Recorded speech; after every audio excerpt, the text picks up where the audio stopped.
démêler les pinceaux, démêler le sens des œuvres et partir à la rencontre des artistes qui animent le monde de l'art contemporain. Bonjour et bienvenue dans ce premier épisode de Démêler les pinceaux. Dans cet épisode, nous avons rencontré Aline Bouvy, une artiste dont les installations sont une véritable invitation à la liberté. Ensemble, nous avons parlé de son parcours, de masculinité, d'utopie et bien sûr, de liberté.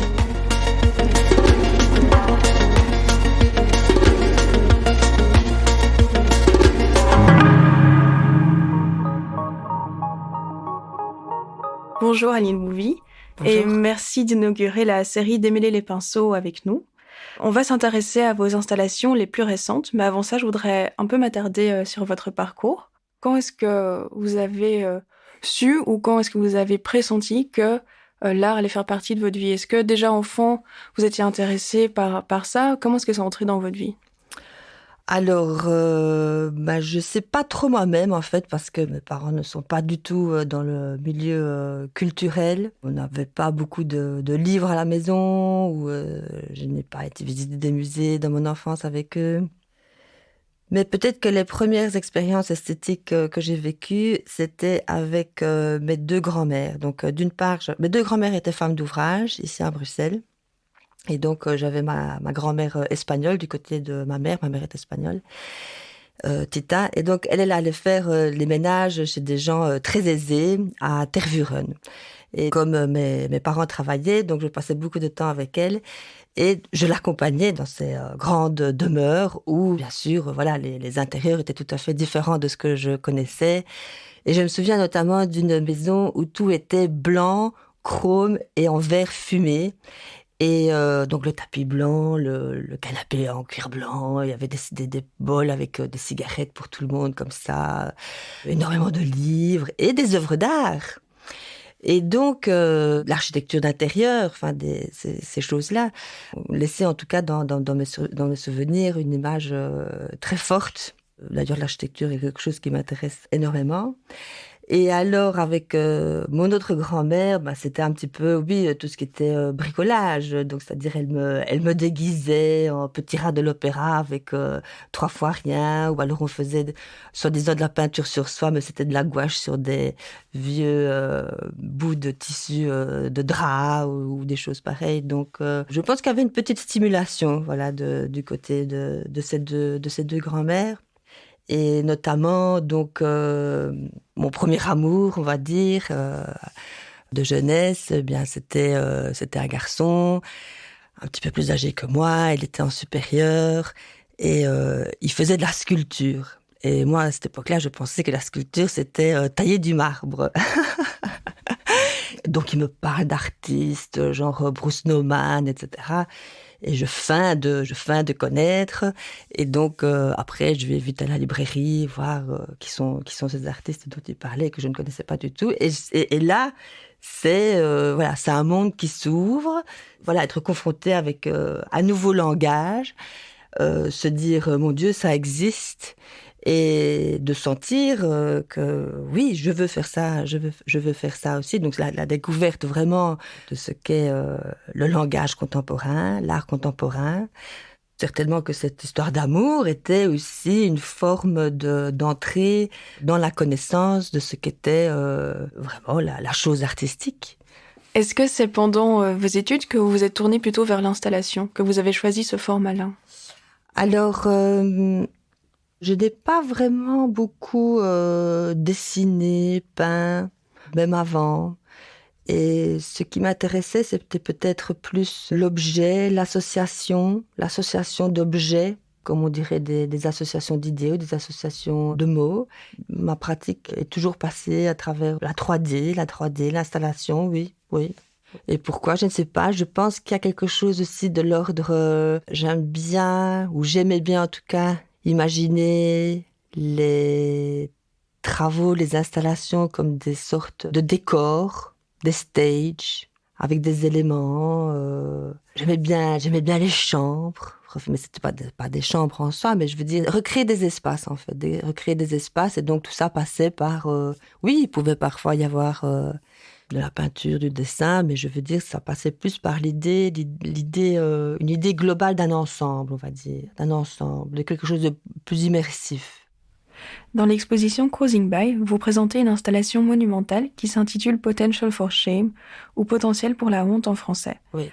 Et cette installation comporte de nombreux éléments. Parmi eux, ce qui frappe peut-être en premier lieu, c'est cette grande frise qui recouvre 3 murs de la salle. On y retrouve des policiers en gesmonite, qui est donc une alternative au plâtre et qui permet de faire des moulages. Ces policiers ont la particularité d'être dénudés et androgynes. Ils ont des tétons surdéveloppés et surtout, ils ont l'air d'être très attirés les uns par les autres, puisque leur position suggère qu'ils sont dans de joyeux préliminaires sexuels. Pourquoi avoir choisi des policiers comme protagonistes de cette frise ? Oui. La genèse de ce travail se situe il y a 1 an et demi. J'avais été invitée pour réaliser un projet à Liège, dans un grand espace de 600 mètres carrés, un nouvel espace qui s'appelait la New Space. Et cet espace était l'ancien garage de la police judiciaire de Liège.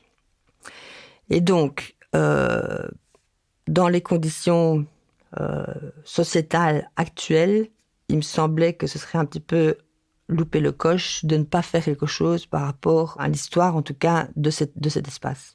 Comment est-ce qu'on travaille par rapport, faire un travail par rapport à la police? Alors c'est très difficile parce que je n'avais pas envie de prendre c'est pas quelque chose de moral, ou en tout cas je ne voulais pas non plus faire une espèce d'action pseudo-politique, littérale, ou je me suis posé beaucoup de questions, mais je voulais mettre la présence de la figure policière.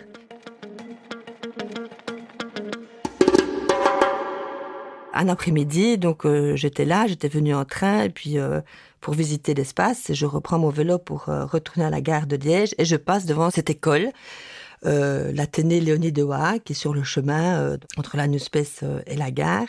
Je n'avais jamais remarqué ce bâtiment, alors que Saint-Luc, l'école où j'étais en secondaire, n'était pas très loin. Et donc, sur cette façade, une grande façade aveugle, donc c'est un bâtiment qui datait de 1935, il y avait une frise avec toute une série de jeunes filles, assez belles, une frise assez imposante, qui étaient toutes, avec des petites voilettes, des seins qui sortent à gauche, à droite, des petites jambes levées, etc., autour de la figure principale, la sagesse, soi-disant. Et là, ça a fait tilt, et je me dis, tiens, c'est intéressant, Alors, je suis rentrée à Bruxelles, j'ai fait un petit peu des recherches sur cette frise, et alors, là, tout a commencé à se développer de manière assez inattendue et inespérée, dans le sens où Léonie de Waha était une grande figure féministe wallonne, qui s'est battue pour que les jeunes filles aient accès à l'enseignement secondaire supérieur, ce qui leur permettait aussi d'intégrer l'université. Et aussi dans l'idée que le développement intellectuel de ces jeunes filles doit être accompagné d'un contexte propice d'œuvres d'art. Et donc, j'ai demandé à visiter cette école. Voilà, l'intérieur est vraiment, c'est un bâtiment classé, est vraiment exceptionnel. Et en sortant, je me suis dit, mais c'est quand même étrange, donc avec toutes ces idées progressistes, etc., que sur la façade, on arrive quand même encore à mettre ces jeunes filles à demi à poil. Bref. Mais au-delà de ça, je me disais, tiens, cette mise à nu, d'une manière ou d'une autre, pourrait être intéressante pour travailler la figure des policiers. Donc, c'est-à-dire, l'idée était un petit peu de comment est-ce qu'on peut enlever, destituer toute l'idée de pouvoir, d'aspect dominant, de masculinité ou d'idées masculinistes, on va dire, à ces figures, et de les détourner d'une manière à ce que ça transcende aussi la figure policière, et la mette à mal. Donc, l'idée, c'était de les mettre à poil, d'enlever l'uniforme, de garder les accessoires, mais du coup, ces accessoires se transforment en accessoires sexuels, presque. Et alors, bien sûr, de travailler les poses. Donc voilà, des poses très lascives, suggestives. Il y a des figures où le ventre est remplacé par un urinoir. Ça reste une figure esthétiquement ok, mais l'urinoir, c'est pour pisser dedans. Donc d'une manière ou d'une autre, voilà, ce geste est induit, qui est un geste fort, je trouve, mais sans passer par une espèce d'image provocante. Voilà, enfin, c'est toujours sur un fil comme ça. Hein. Ces figures policières sont très borderline parce qu'en même temps, il y a aussi, dans l'installation, tout est très symétrique. Enfin, il y a quelque chose qui ressemble vraiment à l'architecture fasciste. Hein. Ensuite, il y a les éléments décoratifs ou des éléments muraux qui viennent soutenir toute l'installation murale. Donc là, en l'occurrence, il s'agit vraiment d'urinoirs, donc d'urinoirs qu'on trouve dans des festivals ou dans certains parcs ou places publiques encore à Bruxelles, mais qui sont retournés. Parce que je trouvais qu'en les retournant, il y avait comme un côté très féminin, soudainement, qui apparaissait. Mais au-delà de ça aussi, enfin tout ce qui est de l'ordre des éléments créés pour la jante masculine dans l'espace public m'intéresse. Donc j'avais une collection comme ça de pissotières, les Vespasiennes parisiennes, etc., etc. Donc c'est vraiment par hasard, une fois en retournant un de ces urinoirs, je me suis dit c'était incroyable l'aspect qu'il prenait. Ça ressemble à une vulve, au fait. Oui. Quand on retourne, parce que certains auditoristes n'ont pas l'image sous les yeux, mais quand on retourne au fait un urinoir, qui sont les urinoirs publics en Belgique, tout d'un coup, ça prend la forme d'une vulve. C'est ça, oui. Les urinoirs, vous l'avez dit, sont là aussi pour signifier l'espace public, et notamment l'espace qu'on ne donne pas au corps féminin dans l'espace public, sexualité féminine. Oui. Et donc, vous représentez des policiers, des hommes, a priori. Et puis, dans une autre série, vous représentez encore une fois des corps masculins qui sont photographiés et qui sont insérés dans des compositions avec du lino et puis des photos de plantes sauvages qui, encore une fois, viennent signifier l'espace public. Mmh. Ces photos sont un peu floutées, mais on y voit quand même des nus masculins qui sont dans des positions pas très virilisantes, encore une fois. Tout à fait. Et pourquoi s'intéresser spécifiquement aux masculinités ? Alors, je pense que c'est par envie de... Alors, comment est-ce que je vais expliquer ça ? Des femmes nues dans l'espace public, on en voit partout. Enfin, je veux dire des femmes nues, ou je veux dire dans la publicité, dans les images véhiculées, dans n'importe quel média. Enfin, je veux dire, c'est quelque chose qui est tellement surreprésenté. Et peut-être que j'avais envie de, pas par provocation, mais je sais pas, par excitation ou pour me lancer un défi ou un challenge de passer de passer moi aussi derrière la caméra. Mais ce n'est pas l'idée non plus de maîtriser quelque chose ou de pouvoir, par exemple, transférer mes fantasmes ou quoi sur ces images-là. Non, c'était plutôt de travailler avec ces modèles et d'arriver, à des poses, des images qui transcendent peut-être aussi le genre sexuel. Donc c'est pas de la photo de nu gay, c'est pas de la photo de nu académique. C'est des poses qui sont un peu maladroites, qu'on ne comprend pas, ou voir le corps ou l'entrejambe aussi d'une manière inattendue. Comment réagissaient les modèles quand vous étiez en séance photo ? Alors, c'était très différent les uns des autres. C'était aussi une des premières fois que je travaillais avec des modèles tout court. Donc, je suis peut-être aussi nerveuse que les modèles, ou peut-être qu'ils ne le sont pas du tout, mais moi, je l'étais très fort. Et puis, c'est de créer des conditions bonnes, qu'il fasse chaud, etc. Et puis bon, mais je sais bien que pendant que je le faisais, je me cachais vraiment, littéralement, beaucoup derrière mon appareil photo. Mais oui, mais voilà, je regardais vraiment que à travers mon appareil photo, ce qui me permettait aussi de peut-être pousser aussi certaines positions que je n'aurais pas pu le faire sans passer par le médium de l'appareil. Oui. Vous avez dit que vous êtes donc intéressé à la photographie gay.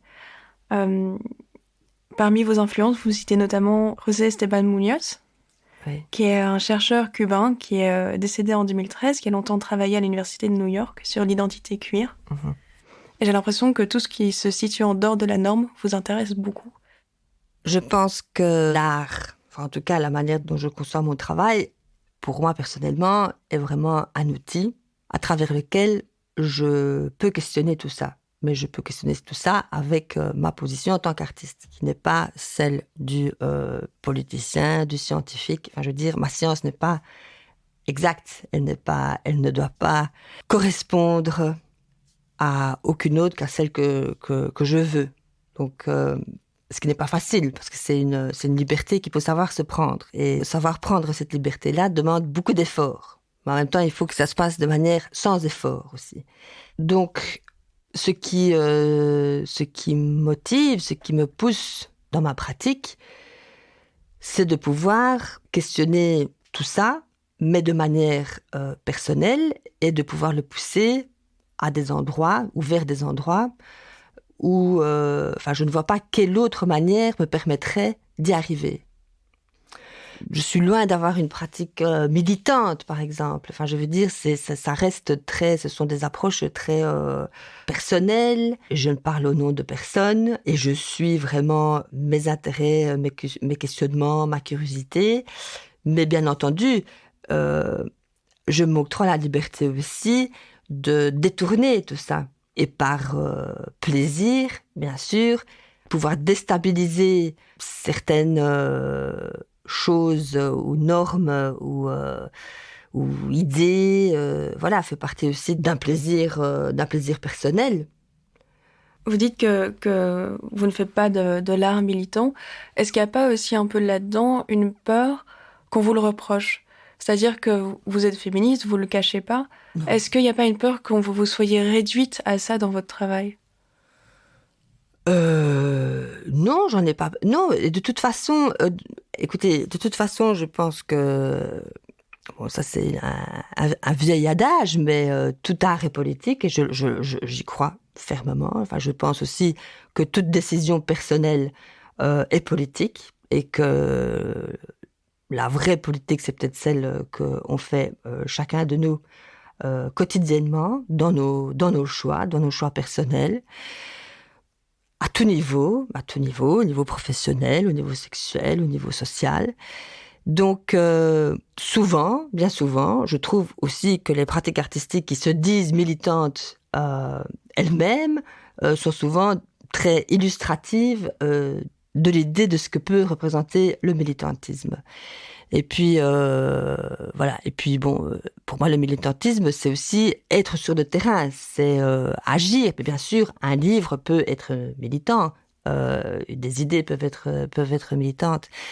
Mais dans ma position d'artiste, ce serait hyper prétentieux de venir avec un statement pareil. Et puis ça ne m'intéresse pas. Quand je parlais de liberté, par exemple, donc ça c'est une notion qui m'intéresse énormément, parce que ce n'est que par ce biais-là, pour moi, qu'on peut arriver à une position qui soit vraiment détachée de toute contrainte morale, mais aussi mais par rapport à plein de domaines.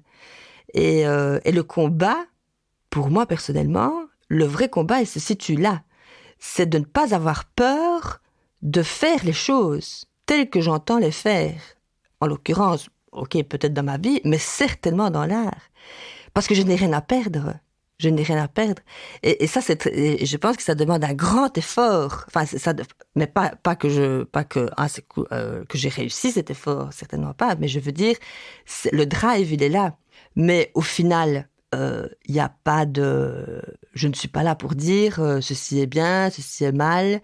Je pense que le plus intéressant, c'est aussi de pousser la représentation pour qu'elle devienne presque problématique, ou en tout cas pour qu'il y ait un moment où, oui, un petit peu comme, enfin, c'est un peu comme sur un fil, hein, c'est un peu comme sur un fil, et finalement, ce qui va faire que ça balance d'un côté ou de l'autre, ça va être aussi la manière dont le spectateur ou la spectatrice va projeter ce qu'elle va projeter dessus.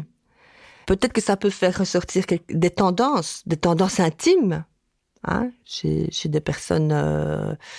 Enfin, en tout cas, ça m'intéresse beaucoup plus que ça travaille à ce niveau-là, on va dire, qui est un petit peu pervers de ma part, que maintenant, dans ah oui, c'est un travail sur la police, parce que la police, machin, etc., etc. Est-ce que dans cet objectif d'atteindre un niveau de liberté qui nous permettrait d'agir sans des contraintes morales qu'on s'oppose à nous-mêmes, il y a un certain sentiment utopique? Est-ce qu'il y a une dimension utopique à votre travail? Moi, ce qui m'a fort marqué chez Muñoz, c'était que le QNS, ce soit quelque chose qui n'est pas encore là. Et donc, le fait de pouvoir se projeter vers cette utopie futuriste est nécessaire pour pouvoir agir dans le présent. Parce que c'est quelque chose qui n'est pas encore là. La chose n'est pas encore réglée. Ce n'est pas encore là. Et tous les mouvements, donc bon, ici on parle par exemple de la revendication des mouvements des gays, mais ça pourrait être la revendication aussi de mouvements féministes ou animaliers, etc., etc. Finalement, ce qui dérange Muñoz, c'est qu'on cherche à ressembler de nouveau à des codes normatifs. Donc le droit au mariage pour les gays, chez lui, c'est autre chose, c'est beaucoup plus transcendantal que ça. Est-ce que chez Muñoz, l'idée c'est peut-être pas de se dire, comme vous disiez, qu'il ne suffit pas d'imiter la situation présente, mais d'aller plus loin que ça? Oui, c'est ça, c'est d'aller plus loin de ça et d'imaginer des systèmes qui n'existent même pas encore et que l'utopie se situe là. Donc là, je rejoins aussi un autre philosophe que j'aime beaucoup, Quentin Meillassoux, qui interroge aussi la réalité dans le sens, mais il n'y a pas de raison pour que les choses soient telles qu'elles sont aujourd'hui, telles quelles. Il n'y a pas de raison. Donc ça, c'est aussi ça traite aussi de cette liberté-là. Hein. Il n'y a pas de raison. Et dès qu'on se pose cette question-là, je trouve, ou qu'on se dit ça, ça allège et ça permet d'aller plus loin. Donc évidemment, on cherche à reproduire des modèles, etc. Mais ces modèles sont en train de s'effriter. Et s'effritent partout. Et c'est pour ça que je pense qu'on vit aussi... moi, je suis... Malgré le fait que ce soit une époque très, très dure également, je trouve que c'est aussi une période formidable. Parce que il y a tout est ébranlé. Quand je vois les générations plus jeunes, quand je vois toutes les voix qui se font entendre aujourd'hui, oui, je trouve qu'on vit vraiment dans un moment incroyable, hein. C'est peut-être dans le champ artistique où il est possible d'imaginer, mais voilà, mais c'est pas des programmes clairs, mais c'est peut-être des relations, des associations, des sentiments, des affects qui peuvent peut-être nous indiquer des solutions pour le futur. Muñoz a d'ailleurs une très belle expression, il parle de l'illumination anticipatrice de l'art. Ah oui, voilà, oui, voilà. Vous êtes d'accord avec ça? Oui, tout à fait. J'ai une dernière question pour vous. Qu'est-ce que ça veut dire apprendre à regarder? Apprendre à regarder. Moi, je dirais apprendre à regarder, c'est... je sais pas. C'est comme, pour moi, regarder, c'est comme lire. C'est-à-dire, pour moi, regarder, c'est lire. C'est-à-dire, ce n'est pas regarder une chose en soi, mais c'est de regarder tout ce qui en fait partie, où elle est, etc. Donc, c'est une lecture. Regarder, c'est lire, et c'est voir les rapports entre les différentes choses qui constituent cette lecture. Donc ça s'apprend, comme lire? Ah, bonne question. Ben, je pense oui, je pense que ça s'apprend. Ouais, ouais. Mais ça s'apprend, ça peut s'apprendre de différentes manières. Il y a peut-être pas une manière il y a pas une manière d'apprendre. Et il faut qu'il y ait de l'intérêt. Il faut qu'il y ait de l'intérêt. Regarder, ce n'est pas voir. Regarder, c'est, voilà, faut qu'il y ait un intérêt qui soit suscité. Je pense que les choses peuvent être appréciées sans connaissance requise, etc. Mais à partir du moment où on veut pousser un petit peu les choses, eh bien, il faut s'informer. Et c'est comme ça pour tout. C'est comme ça pour pour toutes les sciences. Donc, pourquoi ce ne serait pas comme ça pour l'art non plus? Enfin, je veux dire, tout le monde, bien sûr, a une sensibilité à aimer ou à apprécier certaines choses et pas d'autres. Mais après, le rapport intéressant, c'est effectivement quand on peut contextualiser ça. Enfin, oui, c'est une science comme une autre. Oui, oui, tout à fait, tout à fait. Merci beaucoup d'avoir répondu à nos questions. Merci. Merci à vous d'avoir écouté Démêler les pinceaux. Vous pouvez nous retrouver sur toutes les plateformes d'écoute. N'hésitez pas à noter cet épisode et à nous rejoindre sur Instagram. À bientôt!